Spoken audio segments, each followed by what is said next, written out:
पटवार परीक्षा के अंतर्गत आज हम एक नया विषय लेकर आए हैं, भूगोल। और वैसे पटवार परीक्षा की सिलेबस में लिखा हुआ है भारत की भौगोलिक विशेषताएं। तो इसका मतलब ये हुआ कि हमें पढ़ना तो भारत का भूगोल ही है। तो क्यों ना डायरेक्ट भारत के भूगोल से शुरुआत करें, लेकिन भारत के भूगोल से शुरुआत नहीं कर सकते क्योंकि भारत का भूगोल पढ़ते वक्त कई कंसेप्ट आएंगे, जैसे अक्षांश क्या होता है, देशांतर क्या होता है, अंतरिक्ष क्या है, ब्रह्मांड क्या है, पृथ्वी क्या है, चंद्रमा कैसे बना, सूर्य कैसे बना, कब बना।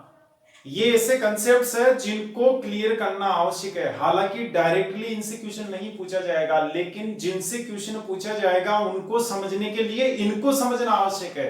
जब तक आप इनको नहीं समझेंगे तब तक भारत के भूगोल को समझ नहीं पाएंगे। जब समझ नहीं पाएंगे तो क्या करना पड़ेगा, परीक्षा के लिए उसको रटना पड़ेगा। और रटी हुई सूचना या तथ्य कुछ समय तक याद रहता है। यदि किसी सूचना को, किसी तथ्य को, किसी चीज को लंबे समय तक या यूं कहें कि परमानेंटली याद रखना है तो उसको पढ़ते वक्त समझते हुए पढ़ना चाहिए। यानी कैसे पढ़ो, इस तरह से कि उसको समझो, रटना नहीं है, हर कंसेप्ट को क्लियर करो। इस तरह से पढ़ोगे तो फिर जो पढ़ोगे वो परमानेंटली याद रहेगा, आपको भूलोगे नहीं कभी। इसीलिए हम कुछ कंसेप्ट ऐसे हैं जो वहां आने हैं, उनको पहले क्लियर करेंगे और उसके लिए चलते हैं। देखो, आपको सूर्य दिखाई देता है, पृथ्वी भी नजर आती है, चंद्रमा भी देखते हैं, दिन में भी दिखाई देता है चंद्रमा, रात में भी दिखता है। रात में कई असंख्य तारे आपको नजर आते हैं। क्या कभी आपने सोचा इनकी उत्पत्ति कब हुई, कैसे हुई है? तो आपको आज हम बता देते हैं कि आज से 13.7 अरब 13.7 अरब वर्ष 13.7 अरब वर्ष पहले न तो तारे थे, न सूर्य था, न चंद्रमा था, न पृथ्वी थी, कुछ भी नहीं था। समझे आप? यहां कुछ भी नहीं था इस ब्रह्मांड में। बात कब की है? 13.7 अरब पहले कोई तारा वारा नहीं था, कोई सूर्य नहीं था, कोई पृथ्वी नहीं थी, कोई उपग्रह नहीं था, कोई बृहस्पति नहीं था, कोई मंगल नहीं था। तो फिर क्या था उस वक्त? उस वक्त क्या था? एक विशाल पिंड था ब्रह्मांड में, एक विशाल पिंड, ठोस पिंड। मतलब विशाल पिंड का मतलब ये हुआ कि पिंड का मतलब आप समझते हैं ना, जैसे पिंड मतलब बॉडी कहते हैं इसको इंग्लिश में। तो पिंड का मतलब आप एक कोई ठोस पदार्थ मान लो, ठोस वस्तु मान लो आप। तो ये था पहले, है ना, 13.7 अरब वर्ष पहले। कोई तारा वारा नहीं था। ये मानो कि जितने तारे हैं, पृथ्वी है, सूर्य है, उपग्रह, ग्रह, क्षुद्र ग्रह, ये सभी सम्मिलित रूप से एक वस्तु के रूप में थे। उस वस्तु को कहा गया विशाल पिंड। क्या कहा गया? विशाल पिंड। एक विशाल पिंड था। ये तारे सभी आ गए, जितने भी ग्रह, उपग्रह, सूर्य, तारे जो भी हैं, ये सभी सम्मिलित रूप में थे। उस सम्मिलित रूप को या उनके इस एक रूप को कहते थे विशाल पिंड। यानी एक ही पिंड था, तारे वारे अलग अलग कुछ भी नहीं थे। तो इसमें 13.7 अरब साल पहले एक विस्फोट हुआ। तो विस्फोट जो हुआ ना, उसको क्या नाम दिया गया? उस प्रक्रिया को, उसको क्या नाम दिया गया? Big bang. बिग बैंग, महान विस्फोट। इंग्लिश में, हिंदी में कहेंगे इसको महान विस्फोट, इंग्लिश में कहते हैं बिग बैंग। इसमें एक विस्फोट हुआ जिसको कहते हैं बिग बैंग या महान विस्फोट। विस्फोट होने से क्या हुआ? अब इसका विस्फोट करते हैं अपन। विस्फोट का रीजन क्या था इसको छोड़ो आप, ये कहीं कोई क्लियर नहीं है। ऐसी कल्पना की गई है कि इसमें विस्फोट हुआ 13.7 अरब साल पहले। अब ये विस्फोट हुआ, तो विस्फोट होने के बाद इसके कई टुकड़े बने, और कैसे बने, कौन कौन से बने। बिग बैंग आप समझ गए, महान विस्फोट या महाविस्फोट भी कह सकते हैं आप इसको। महान विस्फोट कहें, महाविस्फोट कहें, एक ही बात है। बिग बैंग, बिग बैंग सिद्धांत है वैसे ज्योग्राफी में, और चूंकि अपने को इनसे सवाल नहीं आने हैं तो एकदम डीपली नहीं जाएंगे हम, बस ऊपर ऊपर से आपको कंसेप्ट क्लियर करना है। तो विशाल पिंड था, इसमें विस्फोट हुआ, विस्फोट होने के बाद ये कई टुकड़ों में बिखर गया, लेकिन ये जो टुकड़े थे ये समूह के रूप में बिखरे। यहां जिसे विस्फोट हुआ ना तो ऐसे टुकड़े हो गए इसके,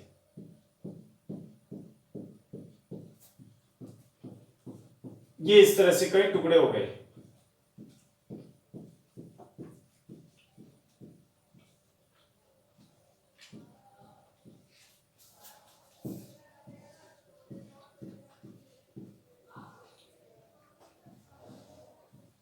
ऐसे कई टुकड़े बन गए इसके।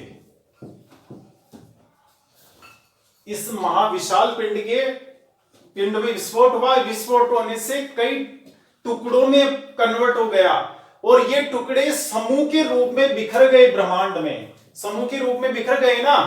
तो अब देखिए आप, ये पिंड है, ये क्या है, ये जो पिंड है, ये टुकड़े आप देख रहे हैं, क्या कहेंगे इनको? तारे कहते हैं इनको। क्या कहलाएंगे? ये तारे।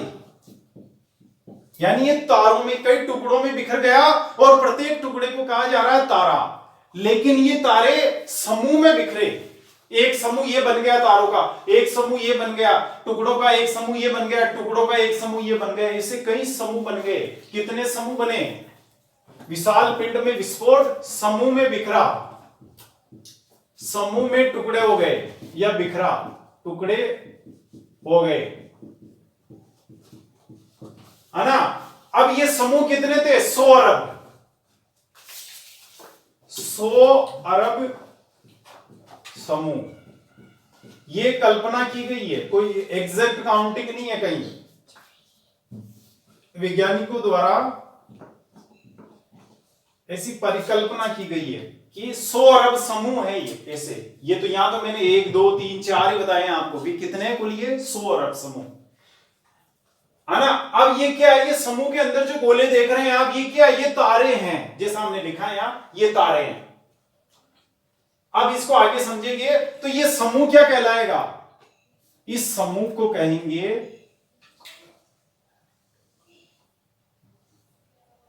आकाशगंगा। क्या कहेंगे? आकाशगंगा। इंग्लिश में कहते हैं इसको गैलेक्सी, गैलेक्सी, आकाशगंगा, तारों का समूह क्या कहलाएगा? आकाशगंगा की परिभाषा क्या हुई? तारों का समूह, तारों का समूह आकाशगंगा कहलाता है। समझ गए? तो यानी इसका मतलब क्या हुआ? 100 अरब आकाशगंगाएं बन गई, है ना। कितनी आकाशगंगाएं बनी? 100 अरब। अब आगे चलेंगे कि ये जो तारे आपको दिख रहे हैं, ये तारा है, ये तारा है, इन दो तारों के बीच में ये जो खाली जगह है, इसको क्या नाम दिया गया? एक तो बात ही हुई, प्लस इस तारे और इस तारे के बीच में जो खाली जगह है, इसको भी क्या नाम दिया गया? ये तारा और ये तारा, यानी एक आकाशगंगा के तारा और दूसरे आकाशगंगा के तारों के बीच में दूरी है, और ये जो एक ही आकाशगंगा के 2 तारों के बीच में दूरी, इसको क्या कहा गया? ये कहलाया, क्या कहलाया? ये अंतरिक्ष, स्पेस। स्पेस, खाली जगह, 2 तारों के बीच में जो रिक्त स्थान है, खाली जगह है, उसको कहते हैं स्पेस। जैसे हम टाइप करते हैं, क्या लिखा? वी विल गो, तो VWE, इसके बीच में कोई, जैसे मान लो आपने कोई, 1 मिनट के समझना इसको, जैसे वी वांट टू गो, है ना। अब यहां देखो W और E है, इसके बीच में कोई स्पेस नहीं है ना। तो ये मान लो आप आगे जब जाएंगे, E और इधर W है ना, ये E और ये W, इनके बीच में स्पेस है ये। फिर वांट WANT कोई स्पेस नहीं, लेकिन यहां स्पेस है, फिर वापस 2 और इसके बीच में फिर ये स्पेस है। इस स्पेस को भूगोल की भाषा में क्या कहते हैं? अंतरिक्ष। यहां अंतरिक्ष का मतलब क्या हुआ? ये जो आकाशीय पिंड है, आकाशीय पिंड या खगोलीय पिंड, 2 नाम दिया गया इन तारों को, क्या कह रहे हैं? खगोलीय पिंड या आकाशीय पिंड। समझ गए? तो ये जो अंतरिक्ष है उसका मतलब क्या हुआ? खगोलीय पिंडों के बीच में जो रिक्त स्थान है, उस रिक्त स्थान को, उस खाली स्थान को कहते हैं स्पेस, और हिंदी में कहते हैं उसको अंतरिक्ष। समझ गए? अब ब्रह्मांड क्या होता है? ये सारा जिसमें जितने भी तारे हैं आपके,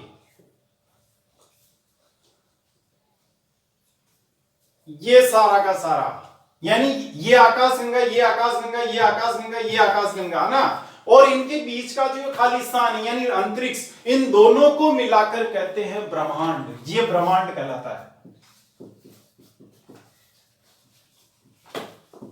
यूनिवर्स। परिभाषा समझे कि नहीं समझे?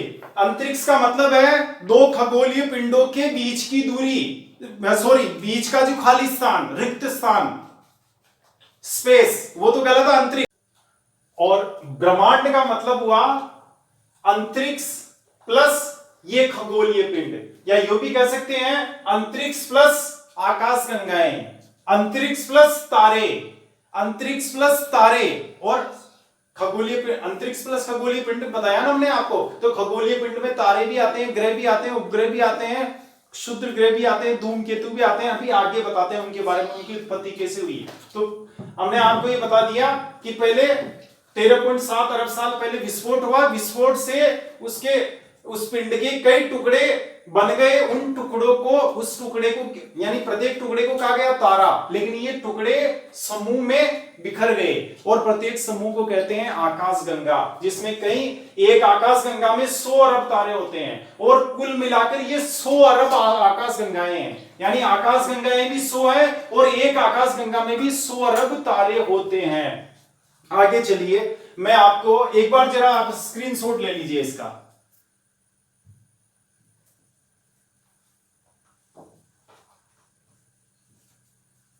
चलो ठीक है, ले लिया होगा आपने।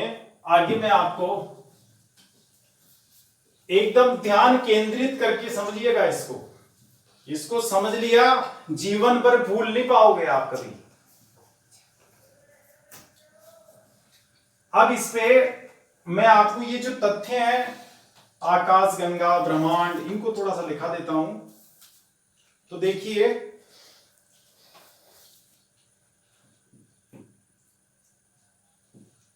ब्रह्मांड का मतलब हो गया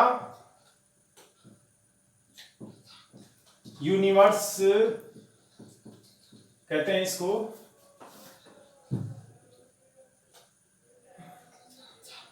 यूनिवर्स, ये ब्रह्मांड कहलाता है। और इसका मतलब हुआ अंतरिक्ष, अंतरिक्ष यानी स्पेस प्लस खगोलीय पिंड, या अब खगोलीय पिंड को आकाशीय पिंड भी कहते हैं, ध्यान रखिएगा। और खगोलीय पिंड इसको कहेंगे यहां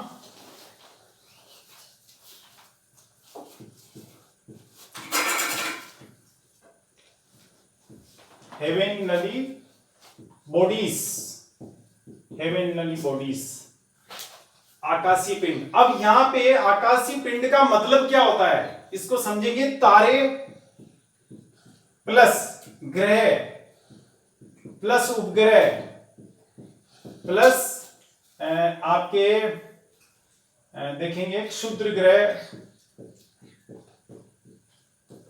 प्लस उल्काएं जो होती है, ये सभी मिलाकर क्या कहलाते हैं?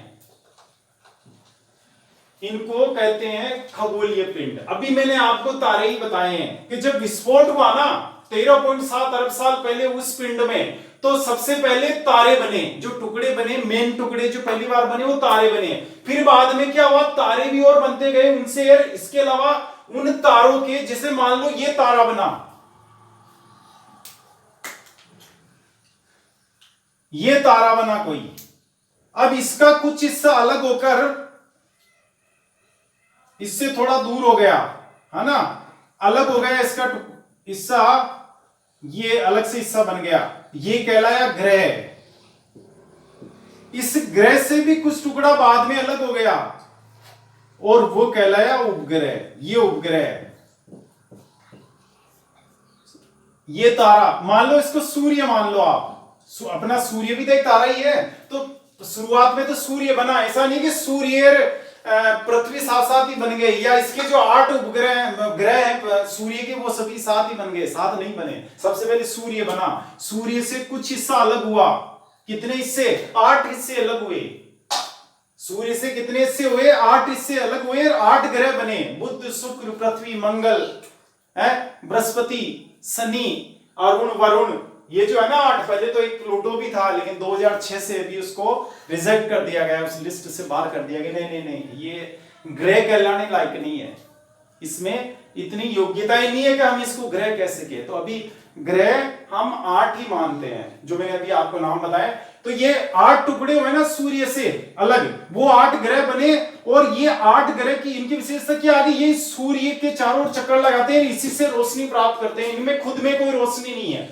फिर इन ग्रहों से भी क्या आ गया? अलग से टुकड़े हुए। फिर जैसे सूर्य से अलग टुकड़ा हुआ पृथ्वी, पृथ्वी से भी फिर बाद में क्या हुआ कि एक अलग टुकड़ा बना। उस छोटे टुकड़े को कहा गया चंद्रमा। चंद्रमा, उसको उपग्रह कहते हैं। वो क्या करता है? पृथ्वी, इसके पृथ्वी के चारों ओर चक्कर लगाता है, तो वो उपग्रह। उपग्रह की विशेषता क्या होती है? वो चक्कर लगाता है ग्रह के। यानी जैसे चंद्रमा है, चंद्रमा चक्कर किसके लगा रहा है? पृथ्वी के।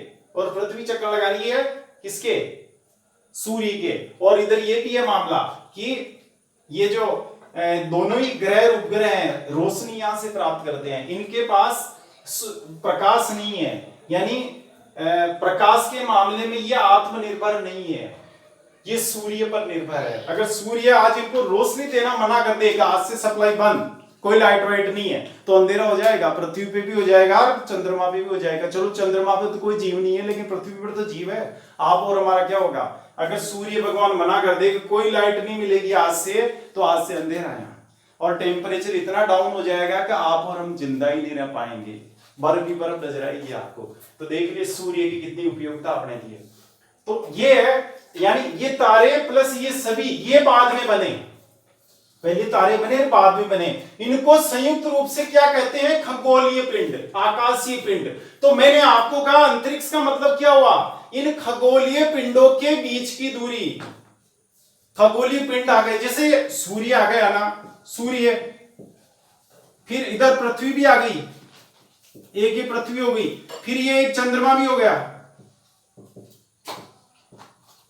एक तो ये चीज, फिर एक सूर्य जैसा कोई दूसरा तारा और है, फिर एक दूसरी आकाशगंगा और है। इसे हमने बताया ना आपको।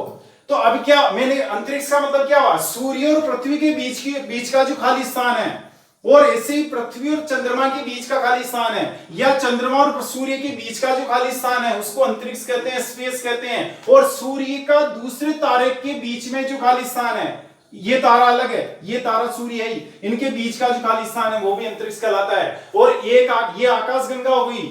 इस आकाशगंगा से के किसी तारे के इस आकाशगंगा के किसी तारे और किसी दूसरी आकाशगंगा के किसी तारे के बीच का जो रिक्त स्थान है वो भी क्या कहलाता है? अंतरिक्ष। तो अंतरिक्ष का मतलब समझ गया? यानी अब ब्रह्मांड का मतलब क्या हुआ? ब्रह्मांड में अंतरिक्ष भी आएगा और आकाशीय पिंड भी आएंगे, समझे? ये दोनों ही मिलाकर संयुक्त रूप से ब्रह्मांड कहलाते हैं। और अंतरिक्ष में देखो आप, जैसे 1 मिनट आप ये समझ ले, पहले आकाशगंगा को समझा देता हूं मैं। तो ब्रह्मांड बराबर अंतरिक्ष प्लस खगोलीय पिंड।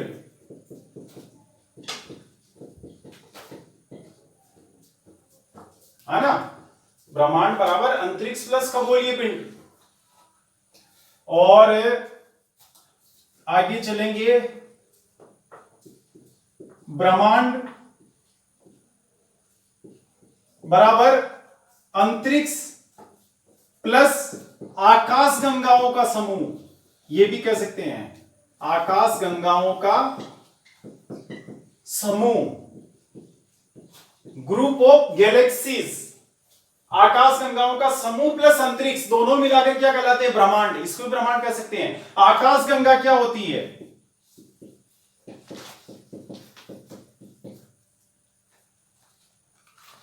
खगोलीय पिंडों का, या यो कहें आप इसको सीधे तारों का समूह कह दीजिए, तारों का समूह। खगोलीय पिंड का समूह भी कह सकते हैं वैसे, क्योंकि उसमें आकाश गंगा में तारे भी आते हैं और खगोलीय पिंड भी आते हैं, वो ग्रह उपग्रह भी आते हैं। क्या आते हैं आकाश गंगा में? तारे प्लस, आप इसको ये फिर आप कंफ्यूज होंगे, खगोलीय पिंडों का समूह कर दीजिए, खगोलीय पिंडों का समूह।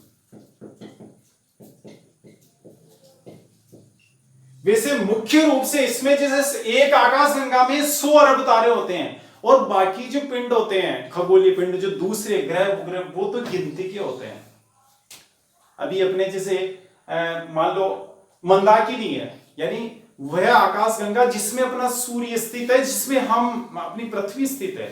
तो इसमें क्या है कि सूर्य जैसे, यानी तारे तो हैं 100 अरब, और दूसरे जो पिंड है उसमें क्या 8 तो आपके जो ये सूर्य के ग्रह हैं वो है, और इसके अलावा उपग्रह हैं, शनि के हैं, बृहस्पति के हैं, अपने पृथ्वी के हैं। तो गिनती के हैं ये, इनकी संख्या बहुत ही कम है, इसलिए कई बार इसको खगोलीय पिंडों का समूह या तारों का समूह भी कह देते हैं। तारों की प्रधानता होती है इसमें, तारों का समूह, उसे कहते हैं आकाश गंगा। समझ गए? तो ब्रह्मांड की परिभाषा हो गई। ब्रह्मांड को एक ये भी कहते हैं, और अंतरिक्ष मैंने आपको बता ही दिया, यानी खालिस्तान, खगोलीय पिंडों के मध्य स्थित खालिस्तान को वहां लिखा दिया हमने आपको, अंतरिक्ष हो गया। अच्छा, आकाश गंगा का मतलब ये हो गया। अब ये जानेंगे, थोड़ा एक आपको बता देता हूं मैं कि हमारी जो आकाश गंगा है, यानी वह आकाश गंगा जिसमें हमारा सूर्य स्थित है, हमारी पृथ्वी स्थित है। हम भी तो किसी न किसी आकाश गंगा के सदस्य है ना, किसी के अंग है ना। तो उस आकाश गंगा का नाम क्या है?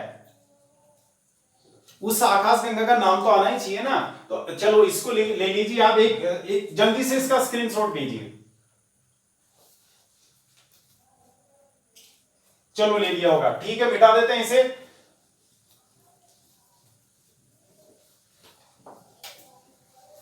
अब वैसे काफी अभी डेप्थ में भी बहुत कुछ वैसे जानने की आवश्यकता होती है इनके बारे में, लेकिन चूंकि यहां आपका अपना उद्देश्य एग्जाम पास करना है, तो उसके लिए जरूरत नहीं है, यहां से क्वेश्चन नहीं आएगा, लेकिन आगे समझने के लिए इनको समझना जरूरी है।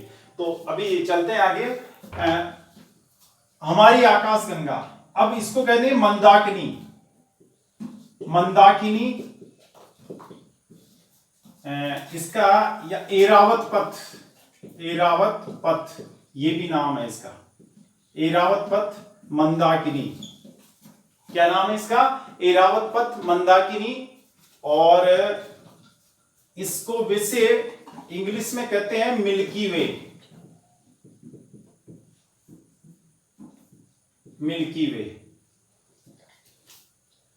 इसको क्या कहेंगे इसकी इंग्लिश में? मिल्की वे।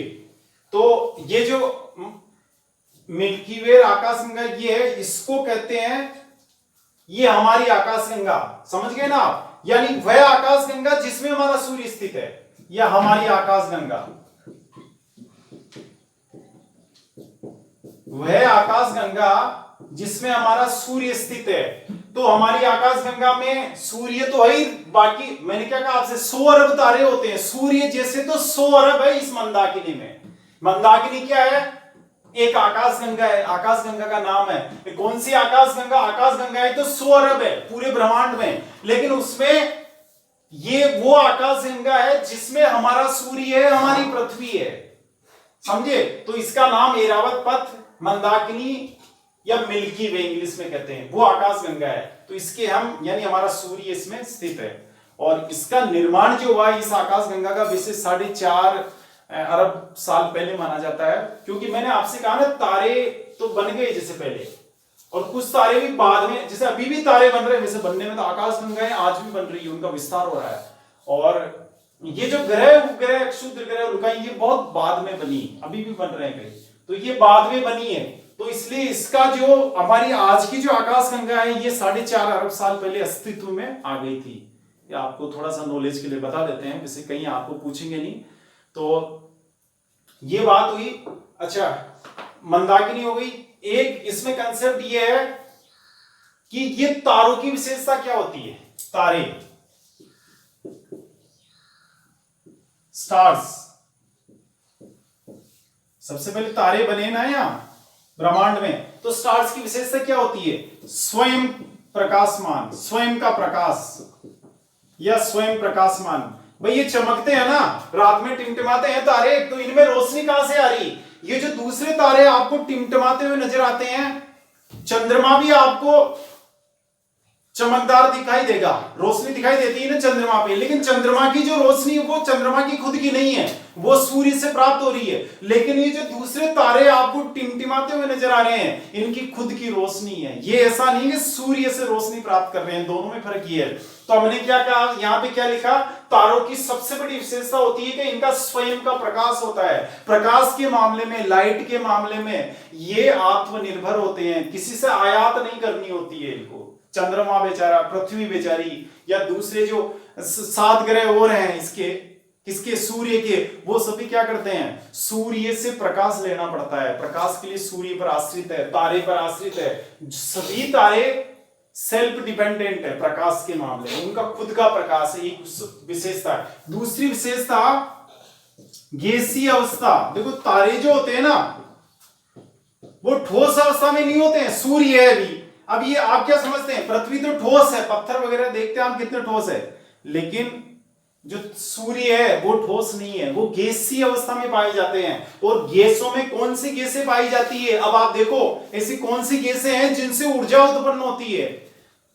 हाइड्रोजन बम का नाम सुना होगा आपने, हाइड्रोजन बम अब तक दुनिया के सबसे विनाशकारी हथियारों में जो अब तक बन चुके हैं उनमें हाइड्रोजन बम है। परमाणु बम से भी ज्यादा विनाशकारी होता है, हाइड्रोजन गैस का इस्तेमाल होता है उसमें। तो ये जो सूर्य होता है ना, यानी जितने भी तारे हैं, मैंने क्या कहा, इनमें खुद का प्रकाश होता है, तो इतनी ऊर्जा कहां से पैदा हो रही है सूर्य में, दूसरे तारों में, इनमें होती है हीलियम प्लस हाइड्रोजन गैस।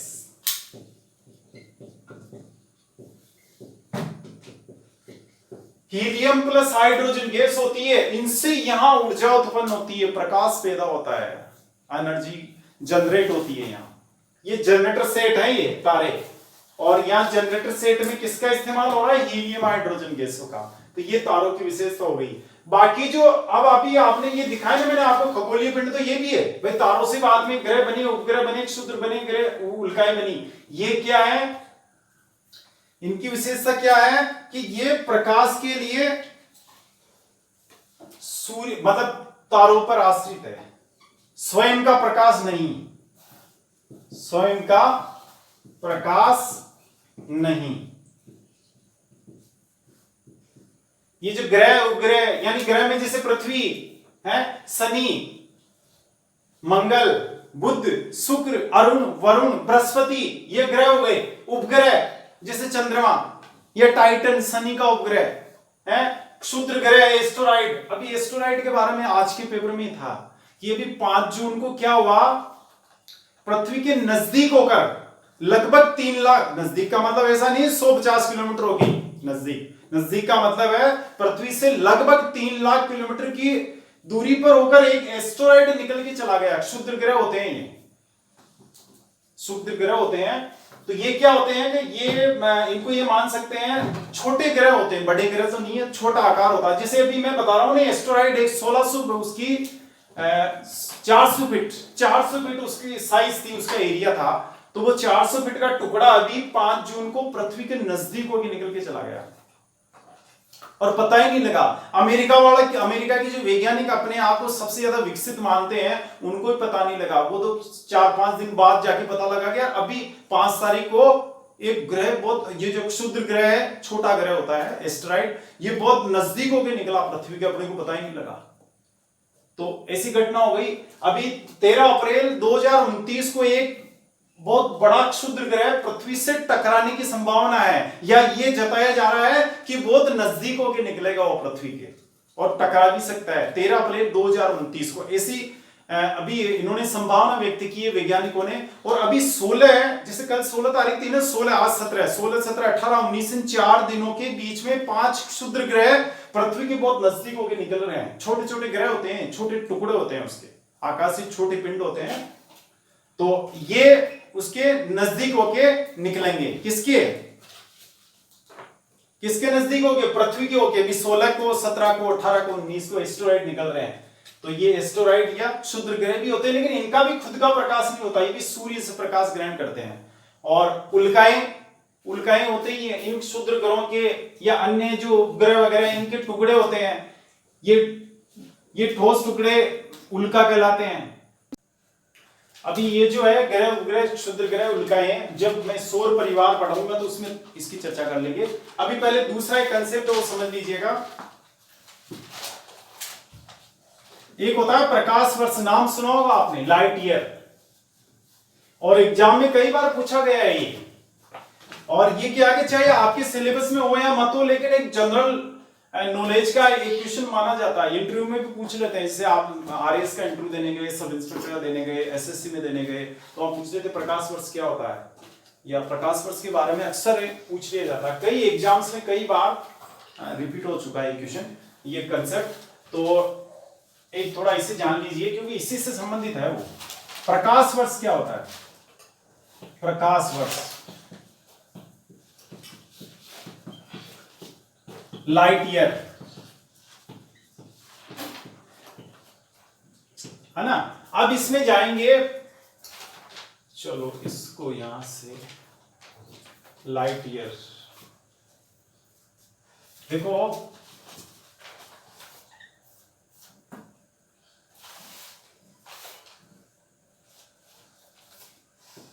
यह दूरी का मापक है। कौन सी? खगोलीय पिंडों के मध्य दूरी का मापक है। मापक समझते हैं ना, मापने वाला या मात्रक है, दूरी का मापक भी कह सकते हैं आप। खगोलीय पिंडों के मध्य दूरी का मापक है। और आगे इसका लिखेंगे, ये एक प्रकाश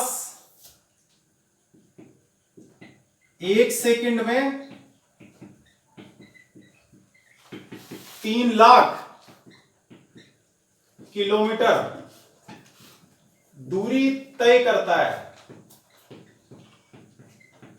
जानते हैं आप प्रकाश की स्पीड, लाइट की स्पीड, आप जो टॉर्च जलाते हैं या सूर्य की जो रोशनी आती है उसकी स्पीड कितनी है मालूम है? 3 लाख किलोमीटर 1 सेकंड में प्रकाश की गति है ये।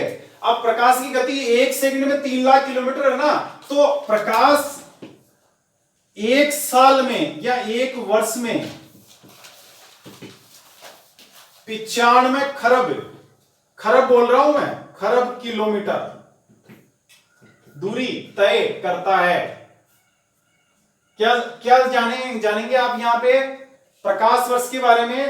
प्रकाश 1 सेकंड में 3 लाख किलोमीटर दूरी तय करता है, तो 1 साल में यानी 365 दिन में वो कितनी दूरी तय करेगा? वो करेगा 1 वर्ष में 95 खरब किलोमीटर। तो प्रकाश वर्ष का मतलब क्या हुआ? प्रकाश द्वारा 1 साल में तय की गई दूरी को कहते हैं प्रकाश वर्ष। प्रकाश वर्ष का मतलब क्या हुआ? यहां प्रकाश 1 साल में जितनी दूरी तय करता है उसे कहते हैं प्रकाश वर्ष। यानी 1 प्रकाश वर्ष बराबर हो गया, इट मींस 1 प्रकाश वर्ष बराबर हो गया 95 खरब किलोमीटर, है ना। अब हम देखो इसको समझो, खगोलीय पिंडों के मध्य दूरी का मात्रक है या मापक है। खगोलीय पिंड कौन से? तारे, ग्रह, उपग्रह, क्षुद्र ग्रह, उल्काएं। अब ये जैसे मान लो 2 तारे हैं, एक तारा ये है और एक तारा ये है, इनके मध्य ये दूरी है, डिस्टेंस इतनी है दोनों, ये यहाँ पे है, ये यहाँ पे है।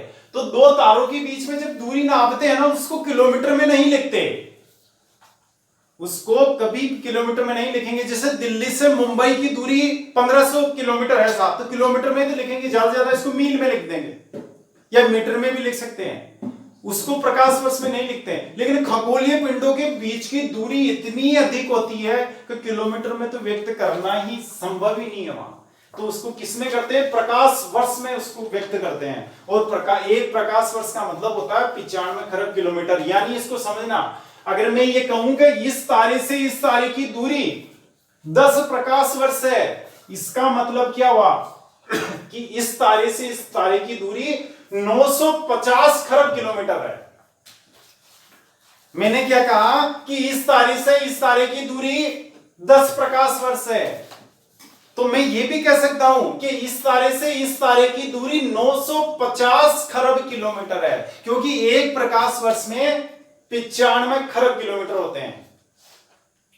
कितने होते हैं, 95 खरब किलोमीटर एक प्रकाश वर्ष में। तो 10 प्रकाश वर्ष में कितने होंगे, 950 खरब किलोमीटर होंगे ना, हो गए। चलिए आगे चलते हैं। सौर परिवार ये हो गया ना, आपके ले लिया शॉर्ट इसका।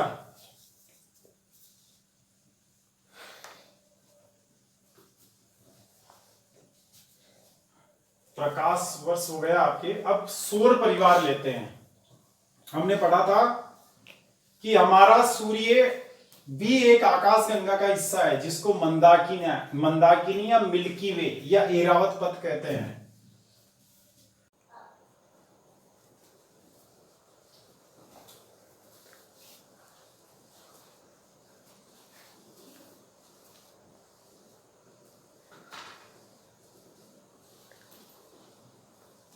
अब पढ़ेंगे सौर परिवार।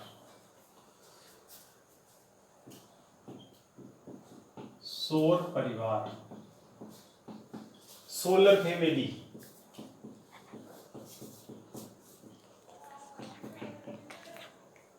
सोलर फैमिली,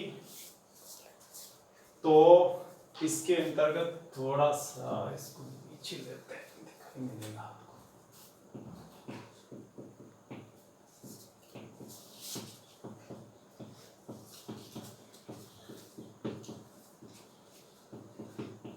सोलर फैमिली, सौर परिवार, इसमें क्या क्या आएगा, यानी सौर परिवार में कौन कौन है, सूर्य प्लस कुछ लोग और भी हैं। कौन से, ग्रह प्लस उपग्रह प्लस क्षुद्र ग्रह प्लस उल्काएं। इन सभी को संयुक्त रूप से कहते हैं सौर परिवार, सोलर फैमिली। अब देखिए, सूर्य एक तो मैंने आपको बता दिया, सूर्य एक तारा है, और ये कौन सी आकाशगंगा का हिस्सा है, मिल्की वे, ऐरावत पथ, या इसको क्या कहते हैं, मंदाकिनी। ठीक है, इस आकाशगंगा का हिस्सा है। और वो आकाशगंगा हिस्सा किसकी है, ब्रह्मांड की। समझ गए, वहां से चल रहा अपना लिंक। अब ग्रह उपग्रह ये क्या होते हैं, तो जब सूर्य बना तो सूर्य के बनने के बाद उसके कुछ टुकड़े हुए, कुछ टुकड़े नहीं कह सकते, उसका कुछ हिस्सा अलग हुआ, और वो अलग हिस्सा क्या कहलाया, ग्रह कहलाया। वो अलग हिस्सा उसके चक्कर लगाने लग गया। इससे 8 हिस्से इससे अलग हुए सूर्य से। उन 8 हिस्सों को कहते हैं 8 ग्रह है। वो 8 ही ग्रह सूर्य के चक्कर लगा रहे हैं। चक्कर क्यों लगा रहे हैं, क्योंकि उनकी उत्पत्ति इससे हुई, उनका पिता है ये। यानी सौर परिवार का पिता कौन है, father of solar family is sun. कौन है, सन है इसका मतलब, सूर्य इस सोलर परिवार का जनक है, उसका पिता है। आपके परिवार के जो हेड ऑफ द फैमिली कौन होते हैं, आपके पिताजी होते हैं ना अपने परिवार के, क्योंकि सभी परिवार के सदस्यों के जनक होते हैं वो। उनकी उत्पत्ति उन्हीं से तो होती है, परिवार के दूसरे मेंबर्स की तो पिता से होती है ना उत्पत्ति। तो यहां भी सूर्य इस सौर परिवार का पिता है। इन सभी की उत्पत्ति सूर्य से हुई है, ध्यान रखेंगे इस बात को। यानी इनका जन्म कहां से हुआ है? सूर्य से हुआ है। तारे तो लाखों है, अरबों खरबों तारे हैं इस ब्रह्मांड में, लेकिन ऐसा नहीं कि भाई पृथ्वी है जैसे ग्रह या मंगल ग्रह, तो इनकी उत्पत्ति इस सूर्य से हुई है। सूर्य वाले जो तारा, कौन से तारे से हुई? सूर्य नाम का जो तारा है। ऐसा नहीं है कि किसी से पृथ्वी की उत्पत्ति तो हो गई दूसरे तारे से और चक्कर ये इसके लगाने लग गई सूर्य नाम के तारे के, ऐसा नहीं है। इसकी उत्पत्ति भी यही से हुई, इसका जनक यही है। अब ये ग्रह कौन कौन से हमने बताया आपको? 8 ग्रह, 8 हैं ये। पहले वैसे बीच में 9 हो गए थे, 2006 से वापस 8 कर दिए गए। प्लूटो को अब ग्रह नहीं मान रहे हैं वैज्ञानिक, ये मानते हैं कि भाई उसमें इतनी योग्यता नहीं कि उसको ग्रह का नाम दिया जा सके। तो अभी ये 8 ही हैं, ये ध्यान रखेंगे, 8 हैं ये। और उपग्रह इनके अलग अलग है, जैसे ग्रह से भी टुकड़े अलग हुए है ना। मैं आपको यहां इसको बताते हैं अभी, पहले इसको समझिए आप ग्रह वाले सिस्टम को। ये सूर्य,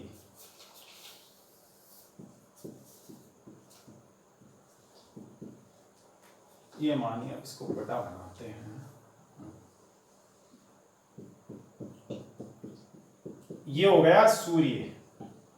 सूर्य क्या एक तारा है, यह सौर परिवार का जनक। अब इसमें देखो इसकी फैमिली में कौन कौन लोग हैं? बुध है ये बुध इसके चारों ओर चक्कर लगा रहा है। क्या नाम है इसका? बुध। मरकरी बोलते हैं इसको इंग्लिश में। और इसके बाद है ये आपके क्या बोलते हैं इसको? शुक्र, वीनस। बुध, शुक्र। और इसके बाद ये आ गई आपके पृथ्वी।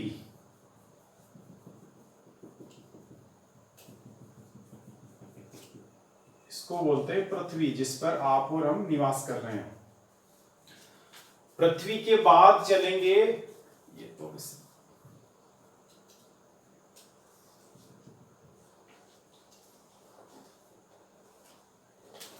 ये मंगल ग्रह है ना। मंगलयान गया था ना अभी 2013 में, याद है कि नहीं है? भारत ने मंगलयान भेजा था भाई, मंगल पे गया उसकी, इसलिए उसको मंगलयान कहते हैं। कोई मान लो चंद्रमा पे गया तो उसको चंद्रयान कहते हैं। भारत ने 2008 में चंद्रमा पर एक यान भेजा, एक रॉकेट भेजा, उसको कहते हैं चंद्रयान। और जैसे मंगल पे भेजा 2013 में भेजा हमने, तो 2013 में यहां से रवाना किया उसको, तो उसको क्या कहा गया? मंगलयान। और जैसे मान लो न तो वो मंगल पे जा रहा है, न चंद्रमा पे जा रहा है, न किसी दूसरे पिंड पे जा रहा है, तो कहां जा रहा है? कहीं न कहीं तो जा रहा है। तो वो अंतरिक्ष में जा रहा है, फिर उसको कहते हैं अंतरिक्ष यान। की कल्पना चावला अंतरिक्ष यान से जब वापस पृथ्वी पर आ रही थी, तो उस अंतरिक्ष यान के एक्सीडेंट होने से उनका निधन हो गया, इसे कहते हैं ना। तो वो अंतरिक्ष यान कहलाता है। अलग अलग यान होते हैं। जो अंतरिक्ष में जाएगा केवल खुले स्थान पर जा रहा है, 2 पिंडों के बीच में जो खुली जगह वहां जा रहा है कोई रॉकेट, उसको कहते हैं अंतरिक्ष यान।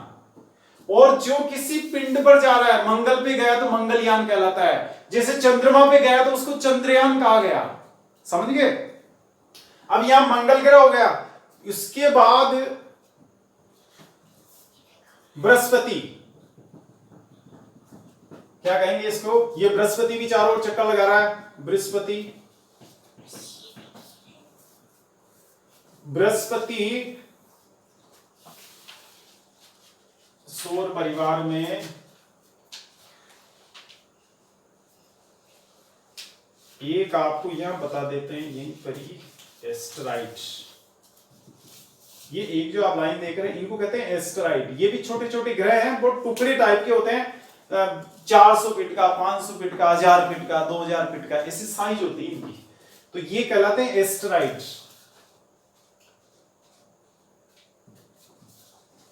क्षुद्र ग्रह हिंदी में कहेंगे इसको, क्षुद्र ग्रह इंग्लिश में कहते हैं एस्टेरॉइड।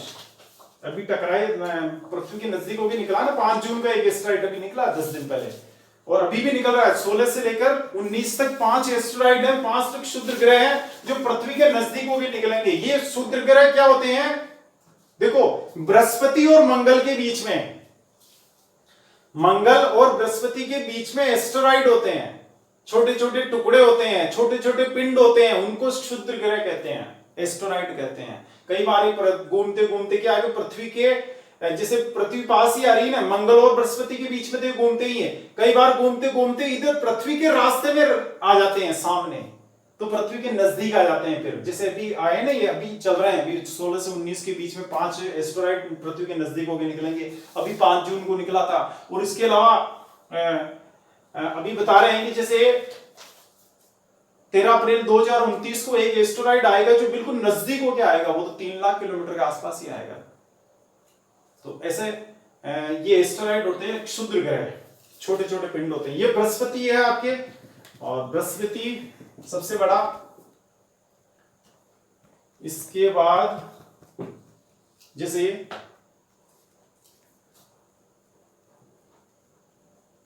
बृहस्पति के बाद ये है, और एक मतलब इसका शनि, सेचुर्न, शनि को चलो यहाँ वलय बना देते हैं इसकी। ये शनि, इसकी वलय है चारों ओर, ये भी चक्कर लगा रहा है सूर्य के, ये शनि हो गया।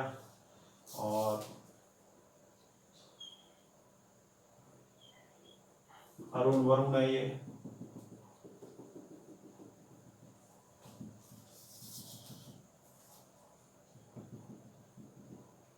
अरुण, इसको कहते हैं यूरेनस, और ये वरुण है नेपच्यून।